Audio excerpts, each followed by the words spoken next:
ప్రభు యొక్క బల్లారాధనకి ఈరోజు సిద్ధపడుతూ ఉన్నాం. నేను మామూలుగా కీర్తనలే చెప్దామని ఆశపడ్డాను. కీర్తనలే చెప్దాంలే అని రెడీ అయిపోయి ఉన్నాను కూడా. 8వ కీర్తన. సడన్గా జెర్మీయా పౌలు ఈ మధ్యకాలంలో సిలువలో ఆ సిలువలో అనే పాట పెడుతున్నాడు. పొద్దున్న లేచి అదే పాట పెట్టి బిగ్ డాడీ సాంగ్ అంటున్నాడు. ప్రవీణ్ అయ్య గారు పాడారు ఆ పాటలు. బిగ్ డాడీ సాంగ్ అని దాంట్లో పెడుతున్నాడు. ఇట్లా అంటున్నాడు. నేను బల్ల చేస్తున్నాను పొద్దుటే లేచి. అప్పుడు నాకు ప్రభు మాట్లాడాలి, ఈ బల్లారాధనలో నా శరీరం కొరకు, నా గాయాల కొరకు, నా సిలువ యాగం కొరకు మాట్లాడమని. హల్లెలూయా హల్లెలూయా అని టక్ టక్ టక్ మరి అందులో వీడి నుంచే పుట్టింది ఆ మెసేజ్. నేను ఎప్పుడన్నా బిగ్ డాడీ అంటే ఎవరు గూగుల్లో తెలియదురా, ప్రవీణ్ అయ్య గారి సాంగ్స్ అని కొడితే వచ్చింది. సిలువలో ఆ సిలువలో, ఆ ఘోర కల్వరిలో. ఈ బల్లారాధన మొట్టమొదట తీసుకున్న వ్యక్తులు ఎవరంటే కనుక ఆదాము, అవ్వ. హల్లెలూయా. మొట్టమొదట బల్లారాధన తీసుకున్న వ్యక్తులు జనపండి, ఆదాము, అవ్వ. హల్లెలూయా. చాలా మందికి విచిత్రంగా ఉండొచ్చేమో, చెప్తారు. హల్లెలూయా హల్లెలూయా. ఎందుకు? మన పాపముల నిమిత్తము ఆయన శరీరము నలగొట్టబడింది. మన పాపము నిమిత్తం ఆయన శరీరము చీల్చబడింది, కొట్టబడింది. హల్లెలూయా. మన పాపమంతా ఆయన శరీరము మీద వేయబడింది. ఒక్క దినములో చేసిన పాపము అనగా, ఒక దినము అనగా ఆయనకి 1000 సంవత్సరములతో సమానం. హల్లెలూయా. ఎన్ని సంవత్సరంతో? 1000 సంవత్సరములతో సమానం. 24 గంటలంటే ఈక్వల్ టు 1000 సంవత్సరములు. 1000 సంవత్సరములకు ముందే ఆదాము, అవ్వ మరణించారు. హల్లెలూయా. అంటే 24 డేస్, 24 అవర్స్కి ముందే మరణించారు. ఒక్క రోజులోనే చచ్చిపోయారు. ఎన్ని రోజులు? ఒక్క రోజులోనే చనిపోయారు. ఆ ఒక్క రోజులో చనిపోయిన వాళ్ళ కొరకు, ఆదాము నుంచి వచ్చిన మనందరికీ కొరకు కూడా ఆయన ఒక్కరోజు శ్రమ పడవలసి వచ్చింది. హల్లెలూయా. అందుకని ఆయన ఉదయాన్నే పట్టుకున్నారట. ఎవరిని? యేసుప్రభుల వారిని ఎప్పుడు పట్టుకున్నారు? ఉదయాన్నే పట్టుకున్నారంట. చూడండి,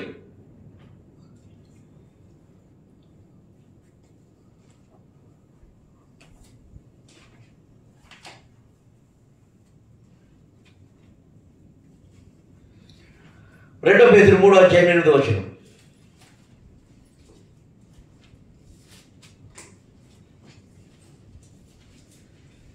ప్రియులారా, ఒక సంగతి మర్చిపోకుడి. ఏమనగా ప్రభువు దృష్టికి ఒక దినము 1000 సంవత్సరముల వలెను, 1000 సంవత్సరములు ఒక దినము వలెను ఉన్నవి. హల్లెలూయా. అందుకని కైపు ఉదయమున పస్కా సిద్ధపరచవలనని ఆ కైపు దగ్గరికి తీసుకొచ్చినప్పుడు ఉదయం పస్కా సిద్ధపరచవలనని అక్కడున్న రాజుగా చెప్తాడు అతన్ని. ఎవరిని? యేసయ్య. తెల్లవారు కోడి కూసేటప్పటికి తెల్లవారు అని ఉంది కదా, చదవండి కాదు.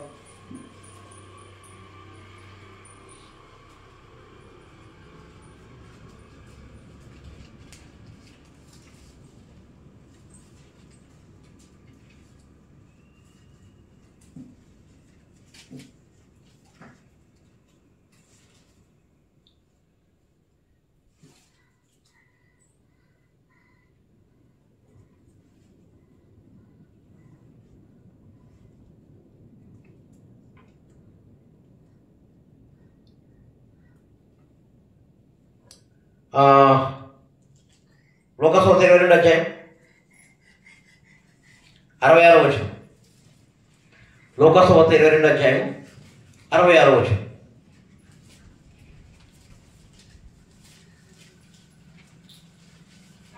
త్వరగా తీయండి. లోకసువార్త 22వ అధ్యాయం 66వ వచనం. ఉదయము కాగానే ప్రజలను, పెద్దలను, ప్రధాన యాజకులను, శాస్త్రులను సభ కూడి ఆయనను తమ మహాసభలోనికి తీసుకొని పోయి, నీవు క్రీస్తు అయితే మాతో. ఎన్ని గంటలకి? ఉదయాన్నే. పై వచనంలోనేమో కోడి కూసేటప్పటికీ అని ఉంది. హల్లెలూయా. కోడి కూసేవాడు గారు పేతురు. అప్పుడు తెల్లారిందనమాట. ఉదయాన్నే మొదలుపెట్టారు. అంటే ఒక్క దినములో జరిగింది పాపం అంతా. ఆ ఒక్క దినము 1000 సంవత్సరములు. ఆ ఒకడిలోంచి వచ్చిన మనందరి కొరకు ఆయన ఒక రోజంతా శ్రమ పడవలసి వచ్చిందంటే ఉదయం 6 గంటల నుంచి మధ్యాహ్నం 3 గంటల వరకు ఆదాము చేసిన పాపానికి వెల చెల్లించాడు. ఆదాము నుంచే మన పాపం వచ్చిందని చెప్పడానికి నేను చెప్తాను. ఏమైనా అర్థమైందో లేదు నాకు అర్థం కాదు. ఉదయం 6 గంటల నుంచి మధ్యాహ్నం 3 గంటలకి ఆయన చూడండి. ఇంకా మీకు క్లారిటీ రావాలంటే కనుక లోక సువార్త 23వ అధ్యాయం 44, 45, 46 చూడండి. అప్పుడు రమారమి మధ్యాహ్నమైన అంటే 12 గంటలైంది. అప్పుడు మొదలుకోనంట 12 గంటలు మొదలుకోనంట 3 గంటల వరకు ఆ దేశమంతట మీద చీకటి కమ్మెను. సూర్యుడు అదృశ్యుడైన, గర్భాలయపు తెర నడిమికి చినిగెను. అప్పుడు యేసు గొప్ప శబ్దంతో కేకవేసి, తండ్రి నీ చేతికి నా ఆత్మను అప్పగించును అని చెప్పి ఆయన ఇలాగూ చెప్పి ప్రాణము. హల్లెలూయా. అంటే ఉదయం 6 గంటలకి మొదలైన సమయము సాయంత్రం అంటే ఈవినింగ్ 3 గంటలకి ప్రాణం విడిచాడంట.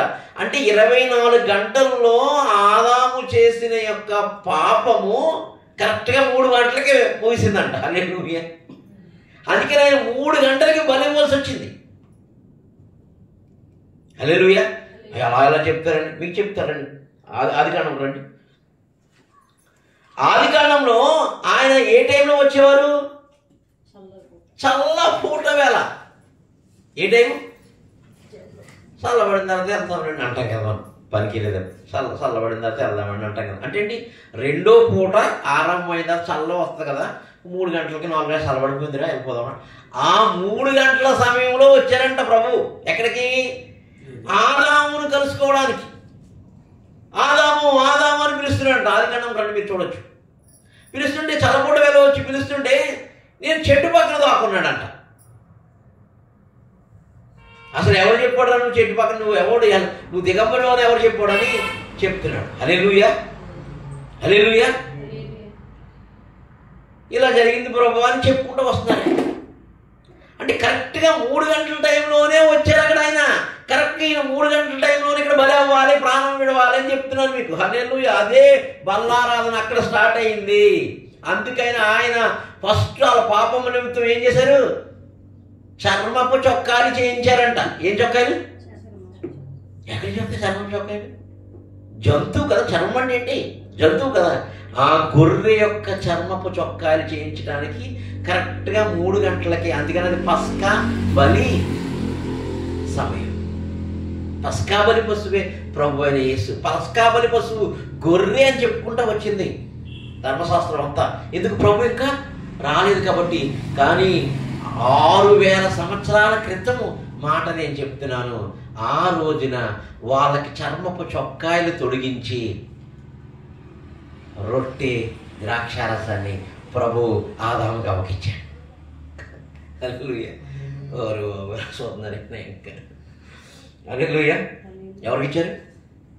ఆదాముకి అవ్వకి ఇచ్చారు.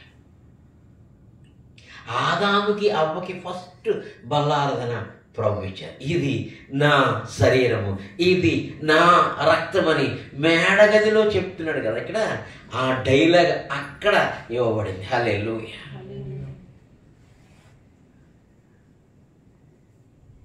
నా రక్తాన్ని నమ్ముకుంటాం, నా శరీరాన్ని మీరు ఆధారపడతాం, నా రక్తాన్ని సత్యాన్ని మీరు విశ్వసించడం వల్ల మీరు ఆ పాపం నుంచి, ఆ మరణం నుంచి, ఇక దిగంబరత్వం నుంచి తప్పించబడతారు. కాబట్టి ఇక ఇదిగో నా చర్మాన్ని చీల్చుకుని ఆ చర్మపు వస్త్రాన్ని అనగా ఆ రక్షణ వస్త్రానికి సాదృశ్యంగా ఈ గొర్రె వస్త్రాన్ని అనగా నేనే గొర్రె పిల్లను, లోక పాపంలో మోసపోతున్న గొర్రె పిల్లను, కాబట్టి నా గొర్రె అని చెప్పుకున్న నా వస్త్రాలను, రక్షణ వస్త్రాలను మీకు కప్పుతున్నానని అప్పుడు ఆయన కప్పారు. హల్లెలూయా, హల్లెలూయా. 6,000 సంవత్సరాల క్రితం బలారాధన ఆరంభమైంది. మొదట జరిగినది మరలా జరగను. జ్ఞాని అయిన సొలొమోను చెప్తున్నాడు, మీరు ఏ చెట్టు దగ్గర దాక్కున్నారో, ఏ చెట్టు వెనక దాక్కున్నారో ఆ చెట్టు అదే సిలువుగా ఆయన్ని సిలువ కంబాన్ని ఎక్కించింది. హల్లెలూయా. ఆ సిలువ ఆ చెట్టు దగ్గరే, ఆ చెట్టే ఆయన మీ పాపం నుంచి, ఆ చెట్టు ఆ దాక్కున్న ఆ ప్లేస్ నుంచి, ఆ బానిసత్వం నుంచి, ఆ పాపం నుంచి విడిపించడానికి ఆ సిలువ, ఆ చెట్టు దగ్గర ఉన్న వాళ్ళు బయటికి తీసి ఆ చెట్టు ఈయన ఎక్కవలసి వచ్చింది, ఆ సిలువ ఈయన ఎక్కవలసి వచ్చింది. హల్లెలూయా, హల్లెలూయా, హల్లెలూయా. ఆ రోజున మొదలైన బలారాధన ఇప్పుడు వరకు సాగుతుంది. అందుకని చెప్తున్నాడు, నా రక్తము తిని, నా మాంసము నా రక్తము తినివాడు నిత్య జీవము పొందుకుంటాడు. నా రక్తం తిను, నా రక్తం తాగు, నా మాంసం తిను, నీకు నిత్య జీవం ఇస్తా. ఈ సువార్తను సమస్త జనులకు ప్రకటించాలి అని ఆ రోజున ఆది దంపతులిద్దరికి ఆ సువార్త చెప్పడేసాయి. వారిద్దరూ విన్నారు, ఆ హేబెలుకి చెప్పారు, ఆ కయీనుకి చెప్పారు. కయీను మీకులాగా లోబడలే, కయీను మీకులాగా లోబడలే. హేబెలు లోబడ్డాడు, బలి అర్పణ తీసుకొచ్చాడు. ఏం తీసుకొచ్చాడు తెలుసా? అదే రక్తాన్ని తీసుకుని వచ్చాడు. మీరు తీసుకొచ్చారు కయీన్ లాగా, ఆడుకో 2,000 ఇస్తే ఆడే గమ్మున ఉంటాడు అని, ఆడుకో 1,000 రూపాయలు వేద్దాం ముష్టి అని,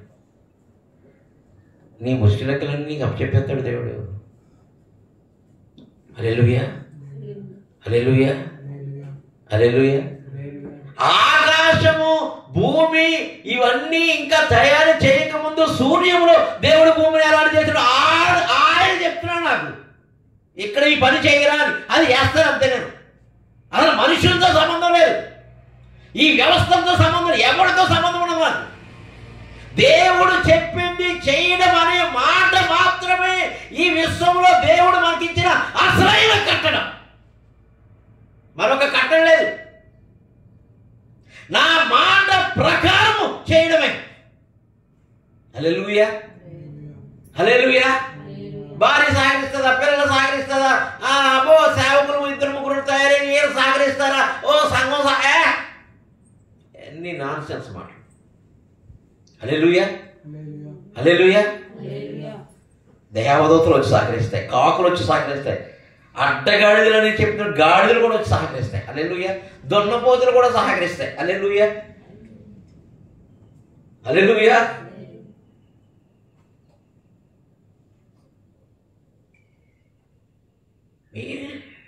మనుషులు ఆయనకి అందుకే లోబడనందువల్ల ఆయన విధేయత చూపించాడు మరణానికి. మనుషులు ఎవడూ లోపడతలేదు, ఆయన మరణానికి లోపడ్డాడు, మనకు జీవాన్ని ఇచ్చాడు. కయీనుకి హేబెలుకి చెప్పారు, పెద్దవాళ్ళు అవుతున్నప్పుడల్లా చెప్పుకుంటూ వచ్చారు. కయీను, హేబెలు వినండి, మేము పాపం చేసినప్పుడు ఆయన మా కొరకు ప్రాణం పెట్టాడు, ఆ ప్రాణం పెట్టిన ఆ గొర్రె త్వరలో రాబోతుంది, ఆ గొర్రె రక్తం ద్వారా మీకు పాప క్షమాపణ కలుగుతుంది, ఆ గొర్రె మాంసం తినడం వల్ల మీకు నిత్య జీవం వస్తుంది. కాబట్టి మీరు బలి ఇచ్చేది శ్రేష్టమైనటువంటి పరిశుద్ధమైన నిష్కలంకమైన ఆ 3 సంవత్సరములు నిండని ఆ గొర్రె పిల్లను పట్టుకొచ్చి బలివ్వండి అని చెప్పుకుంటూ వచ్చారు. అలాగే కయీనుకి సంవత్సరాల కొద్ది చెప్తున్నారు, బలి ఇచ్చే సమయం వచ్చింది.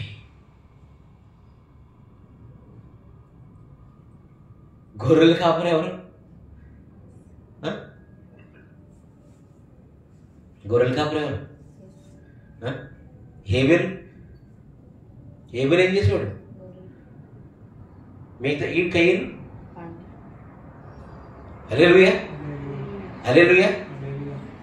దేవుడు అంటాడా, నీ వల్ల భూమి శపించబడింది అన్నాడు. భూమి నీ వల్ల ఆ కష్టంతో నువ్వు శాంతిపరుస్తావు అన్నాడు. హల్లెలూయా. ఆ శపించబడిన భూపంట పట్టుకొచ్చాడు ఎవరు? కయ్యను. హేబెలు. ఓ మా నాన్న చెప్పాడు, మా నాన్న మా అమ్మ పాపం చేసినప్పుడు అపవాది యొక్క మాట విని, దేవుని మాట కాకుండా అపవాది యొక్క మాట విని ఆయన కట్టడిని ఆజ్ఞను అతిక్రమించి పాపం చేసినందుకు యేసుప్రభు అనే గొర్రెపిల్ల ప్రత్యక్షమై చల్లపూట 3 గంటలకల్లా ప్రత్యక్షమయ్యి, అదే 3 గంటలకి త్వరలో ఒక బలి జరగబోతుంది. ఆ రోజున ఆయన ప్రాణం విడబోతున్నాడు. అది పస్కా బలి పశువు పండుగ జరిగే సమయంలో యూదులందరూ పస్కా గొర్రెలు తెచ్చుకున్నారు. అసలైన గొర్రె 3 గంటలకి గొల్గొతా కలవరి కొండ మీద బలవబోతుంది. కాబట్టి అదే 3 గంటలకి మనం కూడా బలి వేయడానికి వెళ్దాం అని పస్కా ఆదరణ పండుగ మొదలెట్టారంట. హల్లెలూయా. కరెక్ట్గా 3 గంటలకు వెళ్ళి బలిచ్చి ఎదురు చూస్తున్నాడంట. నీ బలి నేను అంగీకరించానన్నాడు దేవుడు. హల్లెలూయా, హల్లెలూయా, హల్లెలూయా.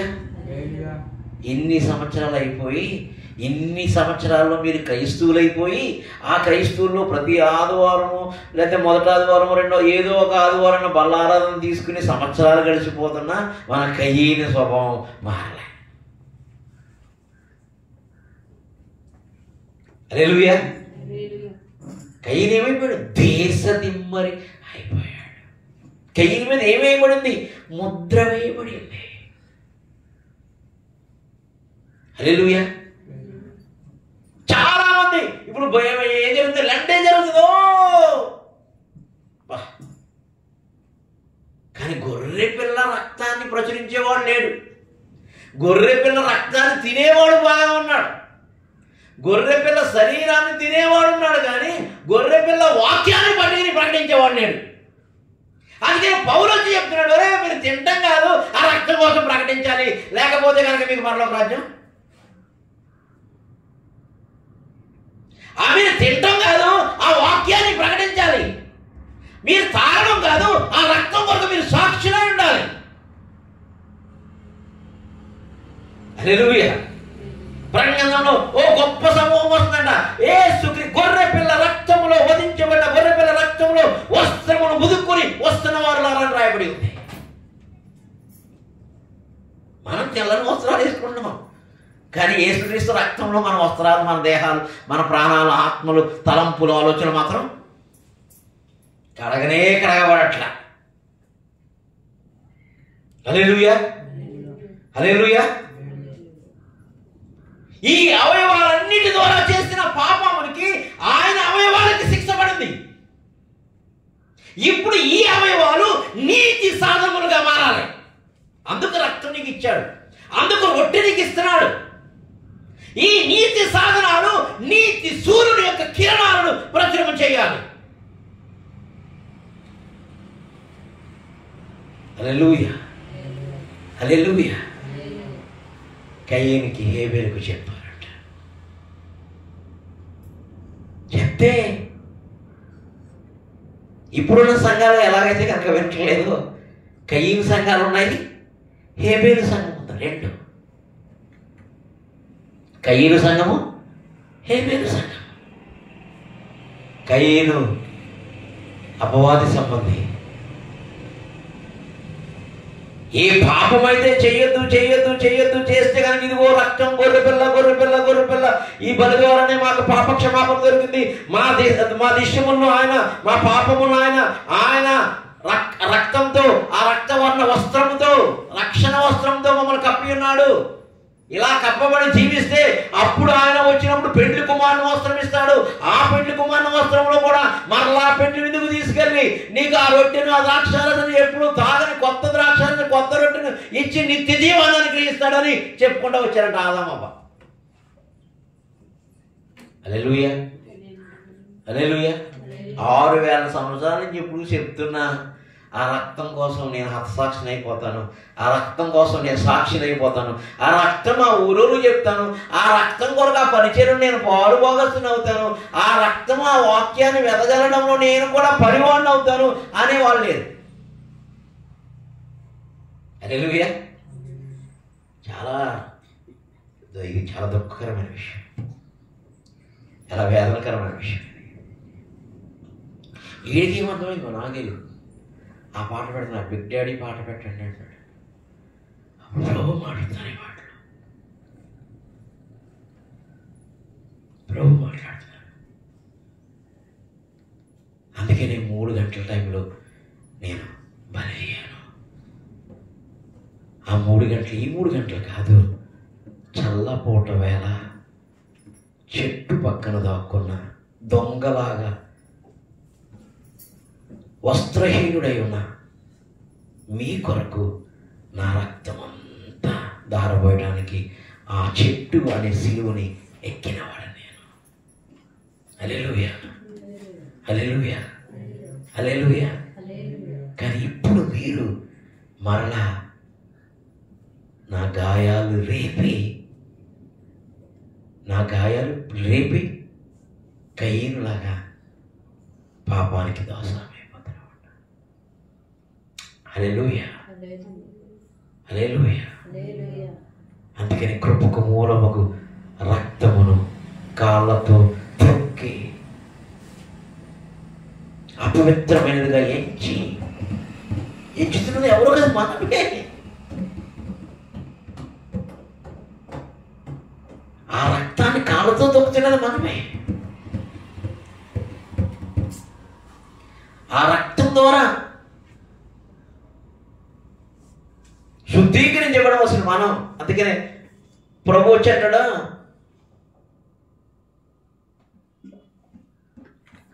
పాపం ఎక్కడ పొంచి ఉన్నదంట, గొప్ప మాట అంటాడు, అతిక్రమం చేసిన వాళ్ళ పాపము.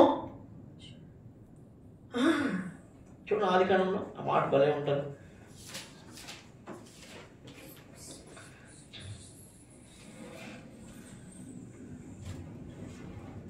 సత్క్రియ చేసిన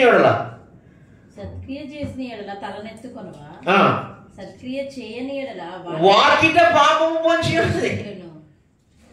నీ ఎడల దానికి వాంఛకరములు.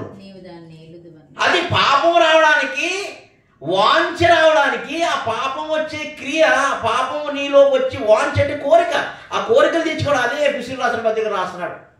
మనం శరీరం యొక్క మనసు యొక్క కోరికల్ని వాటి ద్వారా వస్తున్న శక్తి ద్వారా నెరవేర్చుకుంటున్నామని. సత్క్రియ అంటే మంచి క్రియ చేయకపోతే మీ మనసానికి గుండె మీద చేసి చెప్పండి, ఇన్ని సంవత్సరాల్లో సంఘానికి, సేవకి, పరిచర్యకి మేము సత్క్రియలు చేసామని మీ గుండెల మీద చేసి చెప్పండి.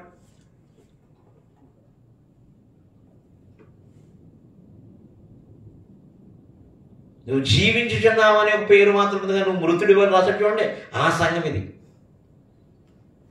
ఈ సంఘం జీవించుచున్నావు అనే పేరు మాత్రం ఉందా, నువ్వు దౌర్భాగ్యుడు. పైకి డబ్బా కంచు మోగినట్టు మోగుతుంది, కనకమ్మం ఎక్కడా లేదు.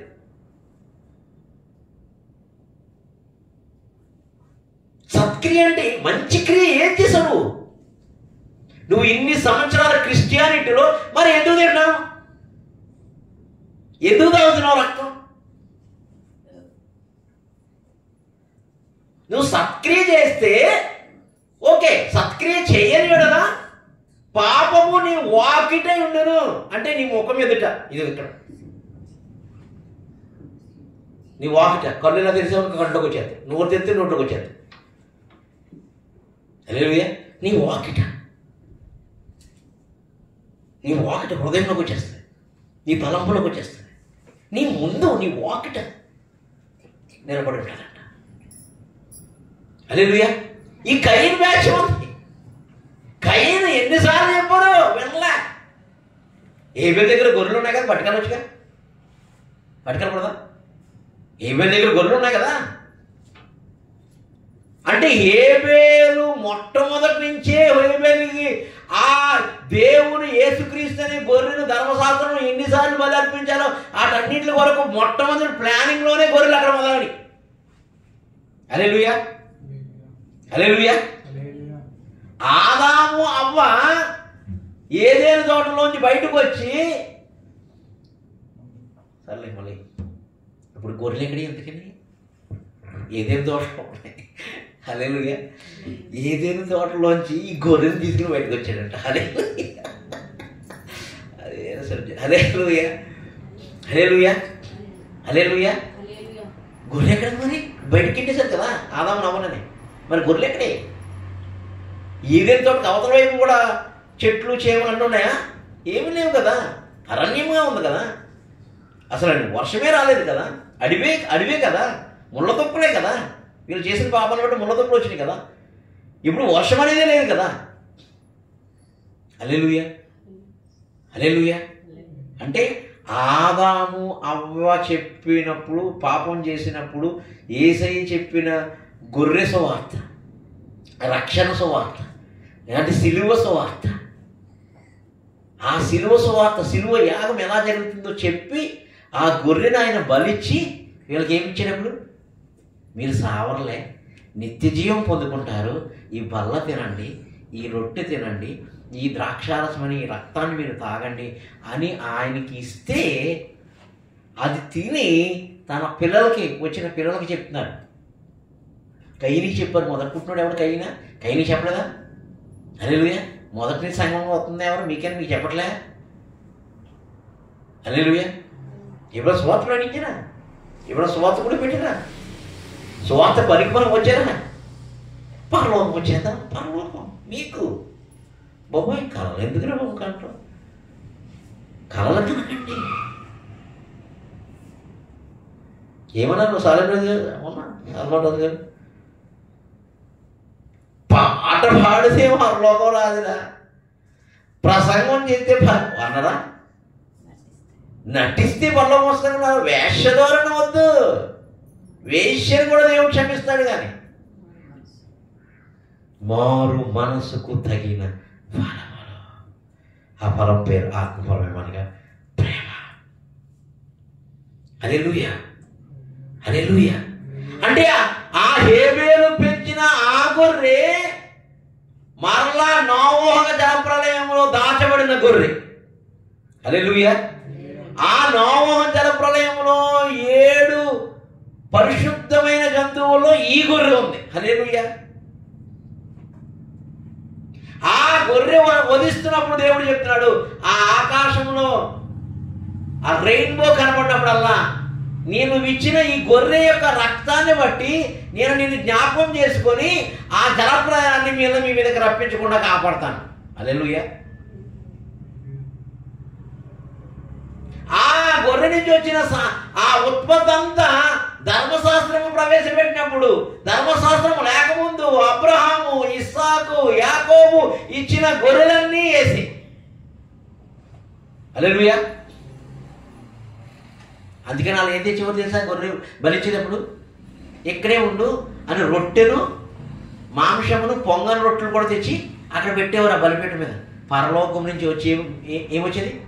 అగ్ని వచ్చి వాటిని దహిస్తే దహించిన ఆ రొట్టెను, ఆ మాంసమును భుజించేవారు. హల్లెలూయా, హల్లెలూయా, హల్లెలూయా. చివరికి ఆ గొర్రె, యేసు అనే ఆ గొర్రె మరియ గర్భంలోకి వచ్చి తిరుగుతుందంట యోహాను ముందు. పరలోకం నుంచి వచ్చిన యోహాను ఆత్మ కలిగిన, ఏలియా ఆత్మ కలిగిన యోహాను అంటున్నాడు, ఇదిగో లోక పాపమును మోసపోతున్న గొర్రె పిల్ల. దేవుని గొర్రె పిల్ల. హల్లెలూయా. ఏ గొర్రె పిల్ల? దేవుని గొర్రె పిల్ల. మామూలు గొర్రె పిల్ల కాదు. మొన్నటి వరకు ఉన్నది ఆయన పోలికలో ఆయన నమ్మి మోషే కూడా రాశాడు ఆ గొర్రె పిల్ల. ఇది ఆ గొర్రె పిల్ల కాదు, ఇది దేవుని యొక్క గొర్రె పిల్ల. దేవుడే గొర్రె పిల్లని కన్నాడు. ఈ గొర్రె పిల్ల యొక్క రక్తం తింటాడో, ఎవడైతే తాగుతాడో, ఎవడైతే భుజిస్తాడో వాడికి నిత్య జీవము అనుగ్రహించబడు. హల్లెలూయా.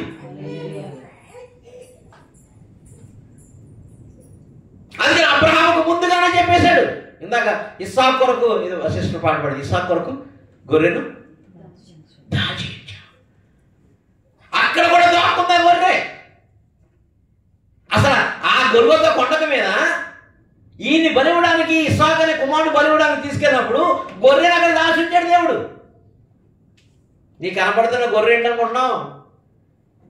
పుట్టబోతున్న యేసుక్రీస్తు అనే గొర్రె అని సువార్త చెప్తా మొదలుపెట్టాడంట. అందుకనే అబ్రహాము మన అన్ని జనుల కొరకు సువార్త ముందుగా విని దాన్ని నమ్మి మనందరికీ తండ్రి అయ్యాడంట. మనం ఎన్నో సంవత్సరాలు చెప్పినాం. సండే స్కూల్ నుంచి మొదలు పెద్దోళ్ళు అయిపోయి, పెళ్ళిళ్ళు అయిపోయి, మీకు మళ్ళీ పిల్లలు పుట్టేసి మీ స్కూల్కి మీ పిల్లలేమో సండే స్కూల్కి రారులే, అసలు చచ్చికే రారు. మీ పిల్లలు చచ్చికే రారు, అసలు వస్తే బాగుపడిపోతారు కదా, కైర్లు అయిపోవాలి కదా పిల్లలు. కాబట్టి చచ్చికే రారు. హల్లెలూయా. కానీ హేబెలు యేసులాగా పెరిగాడంట. ఇస్సాకు యేసులాగా పెరిగాడంట. హల్లెలూయా. అలా పెరిగాడు కాబట్టి హేబెలు రక్తం మొరపెడుతుంది అన్నాడు. హేబెలు రక్తం మొరపెడుతుంది అన్నాడు. హేబెలు రక్తం ఏమని మొరపెడుతుంది? హేబెలు రక్తం మొరపెడుతుందంట. మన రక్తం, అసలు ఆ రక్తం మనలోకి వచ్చిన, యేసు రక్తం మనలోకి వెళ్ళినా ఆ రక్తం మనలో మాత్రం మొరపెట్టదు. ఓరు బాబు వీళ్ళలోకి వచ్చాను ఎందుకురా బాబు, అనవసరంగా వీడి తాగేయండి నా రక్తాన్ని అనుకుంటుంది. ఆ రక్తం వీడి వల్ల ఏం ఉపయోగం? వీడికి 30 సంవత్సరాలు 20 సంవత్సరాల నుంచి నా రక్తం తాగుతున్నాడు, ఎప్పుడైనా వీడు మొరపెట్టాడా? నేను ఎన్ని మొరలో లోపల నుంచి వినిపించినా వీడు నా మొర ఎప్పుడైనా విన్నాడా అని బాధపడుతున్నారు. ఇప్పుడు ఆ రక్తం తాగేదాకా వచ్చేసాను ఈరోజు. హల్లెలూయా. ఆ రక్తం, అందుకనే కొంతమంది తాగి రోగులు అయిపోయారంట, కొంతమంది చచ్చారంట. కొంతమంది తాగి అది పవిత్రమైనదని ఎంచక అది తాగితే ఆ రక్తం తాగి రోగులు అయిపోయారు. అందుకని కొంతమంది రోగాలు ఇప్పటికి మన సంఘంతో సహా. హల్లెలూయా. ఇదే సంఘం. జీవించుచున్నామని పేరు మాత్రం ఉంది కానీ నువ్వు మృతుడివే అనే సంఘం. ఏ సంఘం అది? లౌదోకియం. చూడండి ఒకసారి, ప్రకటన 2వ అధ్యాయం ఉంటుంది సంఘం. ఆ వాక్యం మొరపెడుతుందంట. రోజు వెళ్ళరా, కొంచెం సువార్తకి వెళ్ళవా, నీకు శక్తిని కూడా ఇచ్చాను కదా, పరిశుద్ధాత్మ శక్తిని. అంటే మనం అన్నాం, ఊరుకో మనసు, ఎందుకే తొందరపడుతున్నాను నా ప్రాణమా, తినుము కావాలంటే తాగుము, కానీ సువార్త కొరకు మాట్లాడకము అంటున్నాడు. హల్లెలూయా. ప్రభు రాకడ కూడా త్వరగా వస్తుంది. ఆయన కూడా అంటాడు, నువ్వెవరో నాకు పెద్దగా గుర్తు ఉండట్లేదు, అక్రమం చేయుదానా, అక్రమం చేయువాడా, ఎవరితో నువ్వు అసలు, ఎవడరా నువ్వు అంటాడు. అండా అండా. హల్లెలూయా. హల్లెలూయా. కాబట్టి మారు మనసు పొందండి. మారు మనసు పొందటానికే ప్రభు యొక్క రక్తం, ప్రభు యొక్క వాక్యం. కయీనుకి ఆపర్చునిటీ ఇచ్చాడు దేవుడు. ఏం ఆపర్చునిటీ ఇచ్చాడు? చంపేశాడులే హేబెల్ని. హేబెల్ చంపడం అంటే యేసుప్రభుని చంపాడు. నన్ను రోజు చంపేస్తున్నాడు వీడు, పాపాలు చేసి నా చిత్తానికి వ్యతిరేకంగా జీవిస్తూ చంపేస్తున్నాడు నన్ను. సరే చంపేశాడు, మరొక్కసారి అవకాశం ఇద్దామని కయీను దగ్గరికి వచ్చినట్టుగా నీ దగ్గర కూడా వస్తున్నాడు. ప్రతి ఆదివారం వస్తున్నాడు, ప్రతి వాక్యం ద్వారా వస్తున్నాడు. వచ్చి అన్నాడా, ఈ సంవత్సరమైనా మారతావా అన్నాడు 31st రోజుని.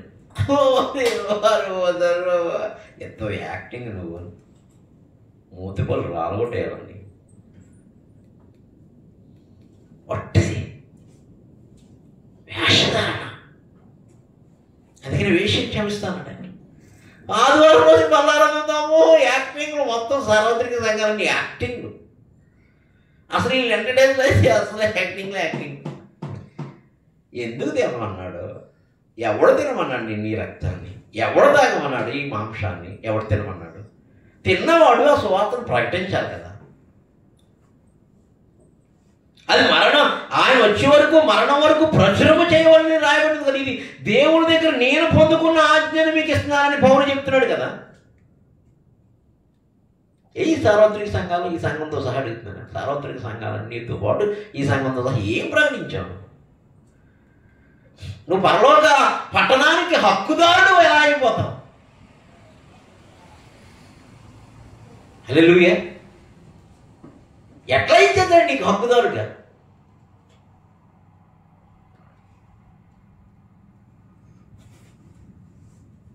యాక్టింగ్ మానేయండి. ఇంక యాక్టింగ్ మానేయండి.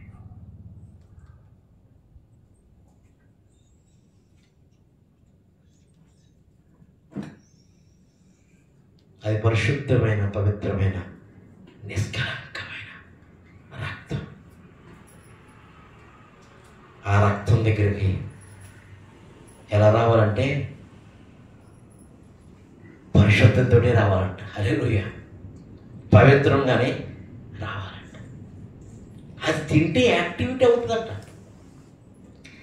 నీ మాంసం అంతా పోయి ఆయన మాంసం అవుతుందంట. నీ రక్తం అంతా పోయి ఆయన రక్తం వస్తుందంట. అప్పుడు ఆ రక్తం మొరపెడితే మరీ శ్రేష్టమైన అన్నాడు. హేబేలు కంటే మరీ శ్రేష్టమైన ప్రోక్షణ రక్తం దగ్గరికి వచ్చాము. ఈ రక్తం ఎంత మొరపెడుతుంది అన్నాడు దేవుడు. హల్లెలూయా. ఆ రక్తంలో ఉన్న ప్రాణము, ప్రాణంలో ఉన్న ఆత్మ తండ్రి కుడి పారిశ్యమున ఆసీనుడై నీ నా మన కొరకు ఆయన విజ్ఞాపన చేస్తూ మొరపెడుతున్నాడు.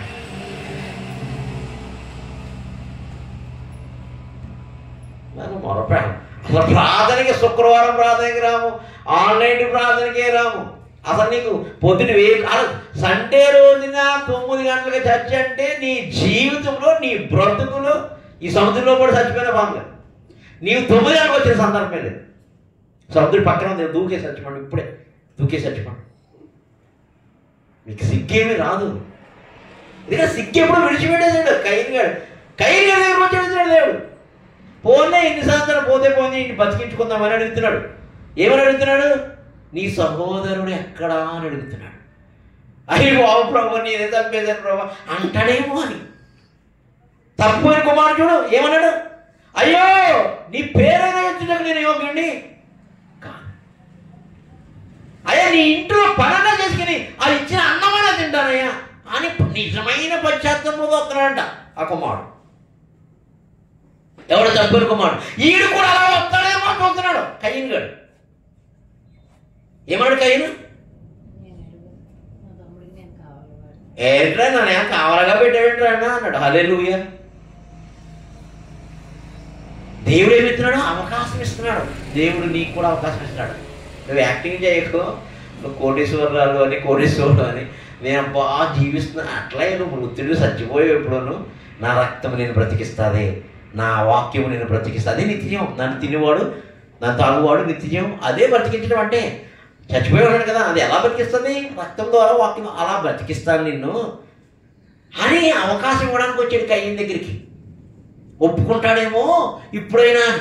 సార్వత్రిక సంఘానికి ఇన్ని సంవత్సరాల నుంచి అదే మెసేజ్ ఇస్తున్నాడు దేవుడు. ఇప్పుడైనా నీ పాపములు విడిచిపెట్టి నా వైపు తిరిగిన ఎవడలా. హల్లెలూయా. హల్లెలూయా. నేను కావాలని అనుకున్నావా అన్నాడు. మొదటి ఛాన్స్ అయిపోయింది. రెండో ఛాన్స్ అమ్మా, నీవు చేసిన పని. అమ్మో ఇది తెలిసిపోయినట్టు ఉంది. దేవుడు సర్వాంతర్యామి కదా, ఆయనకి పాతాళం కూడా తేటగా కనపడుతుంది కదా. అయ్యో ఇది తెలిసిపోయి ఉంటుంది, అయ్యో తప్పు అయిపోయింది అంటాడేమో. రెండో ఛాన్స్. మూడో ఛాన్స్, నీ తమ్ముడు యొక్క రక్తము మొరపెట్టుచున్నది కావున నీ చేతిలో నుండి పుచ్చుకొనుటకు నోరు తెరిచిన ఈ నేల మీద ఉండకుండా నీవు శపింపబడిన వాడవు. ఆ డైలాగ్ అనకముందే అంటాడేమో అని మూడో ఛాన్స్ కూడా ఇస్తున్నాడు. అందుకని దేవుడు ఒక మారు పలుకును, 2 మార్లు పలుకును. అసలు మీకు ఇన్ని మారు పలుకునే మీరు మెరుగుగానే ఉంటారు కదా. హల్లెలూయా. నిమ్మక నీరెత్తినట్టు, దున్నపోతు మీద వర్షం పడినట్టు. దున్నపోతు మీద కూడా ఈ మధ్యకాలంలో వర్షం పడితే వర్షం పడుతుందని అది కొంచెం ఆ పాకలోగానే వస్తుంది. మీకు చర్చిలో కూడా హల్లెలూయా. దున్నపోతులు కూడా కొంచెం జ్ఞానం వచ్చేసింది ఈ మధ్యకాలంలో. ఎందుకంటే పెంపకం మారిపోయింది కదా. ఆ కాలంలో దున్నపోతులు తిరుగుతూ ఉండే, ఇప్పుడు అలా కాదు. దున్నపోతులు కూడా షెడ్లు వేసి పెంచుతారు. హల్లెలూయా, హల్లెలూయా. 2 మార్లు పలుకును, 3వ మారు పలకడే, అంతే సబ్మిట్ చేశాడు. అప్పుడైనా మీద పడతాడా? పట్ల ఈయనకున్నాడా? నేను జీవించుచున్నాను కదా, నాకేమీ కొదువ లేదు అనుకుంటున్నాడు. అంతే ముద్ర వేసాడు, ఎలగొట్టేసాడు అక్కడి నుంచి. హల్లెలూయా, హల్లెలూయా. ఇంతకీ హేబేలు రక్తం ఏం మొరపెట్టిందంటావు? ఏం మొరపెట్టిందంటావు? హల్లెలూయా, హల్లెలూయా, హల్లెలూయా. కాబట్టి గొర్రె పిల్ల రక్తము మీలోకి వస్తే మీరు కూడా మొరపెట్టాలి. ఆయనలాగా సువార్త ప్రకటించాలి, ఆయనలాగా పాటలు పాడాలి, ఆయనలాగా ప్రవచించాలి, ఆయనలాగా పరిచర్య చేయాలి, ఆయనలాగా సేవ చేయాలి, ఆయనలాగా తండ్రి చిత్తం అంతా నెరవేర్చాలి. హల్లెలూయా.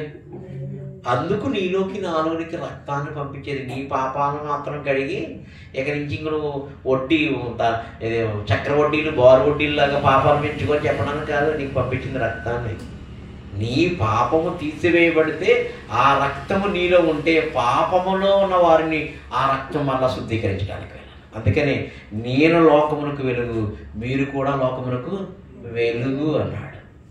ఎందుకు? ఈ రక్తం ఒకవేళ ఒకరిని కడిగేస్తే, ఈ రక్తం అంతా పాపములంతని తుడిచివేస్తే, ఆ వాక్యమంతా మన శరీరాన్ని అంతా మార్చివేసి ఆయన రక్తమాంసములుగా మనల్ని మార్చివేస్తే ఆయన వెలుగు మనలో నివసిస్తుంది. కాబట్టి ఆ వెలుగే నీలో నివసిస్తుంది. కాబట్టి నువ్వే ఇక లోకానికి వెలుగు అన్నాడు. అంటే చీకటికి నీవు వెలుగుగా మారిపోతావు, చీకటిలో ఉన్న వారికి నువ్వు వెలుగైపోతావు, జ్యోతి అయిపోతావు. అందుకని నా దీపము ఆరిపోదలే, సుడిగాలి అయినా జడివాడే. హల్లెలూయా, హల్లెలూయా. కాబట్టి ఎప్పుడు ఇచ్చారు బలారాధన? ఎప్పుడు? 6000 సంవత్సరాల క్రితం బలారాధన ఆదాముకి అవ్వకి ఇవ్వబడింది, చల్లపూట వేళ. అదే యేసుక్రీస్తు కరెక్ట్గా సాయంత్రం 3 గంటలకి చనిపోయి ప్రాణం అర్పించాడు. ఆ బలిని ఇచ్చాడు. అందుకని నడిమి తెర చిరిగిపోయిందంటే ఎందుకు? వీడు రెడీగా ఉన్నాడంటే యాజకుడు పట్టుకెళ్దామని బలి. వద్దురా, నేను ఆల్రెడీ ఇచ్చేసాను, ఇక ఆ బలి వద్దు అన్నాడు. నడిమి చిరిగిపోయిందంటే భూకంపం వచ్చి చిరిగిపోయిందని చూపిస్తారు. తెర చిరిగిపోయిందంట. హల్లెలూయా, హల్లెలూయా. కాబట్టి ఆ రక్తము, ఆ మాంసం నీలోకి వస్తే ఆయన పరిచర్య నిమిత్తము, ఆయన సేవ నిమిత్తము, ఆయన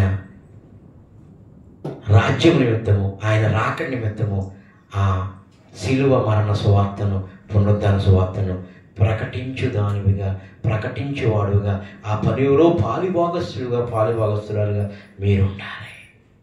లేని యెడల కయీనులాగా దేశదిమరణం అయిపోతాం. కయీనుకి తీర్పు వచ్చినట్టుగా మన మీదకి, మన పిల్లల మీదకి తీర్పు వస్తుంది. అందుకని ఆదాము వంశావళిలో కయీను వంశావళి ఎన్నడూ చేర్చబడలేదు. మన వంశావళిలో దేవుని యొక్క వంశావళిగా మారిపోతుంది. హల్లెలూయా, హల్లెలూయా. కాబట్టి ఆ రక్తం దగ్గరికి వద్దాం. ప్రభువా, ఆ హేబేలు తిన్న ఆ రక్తం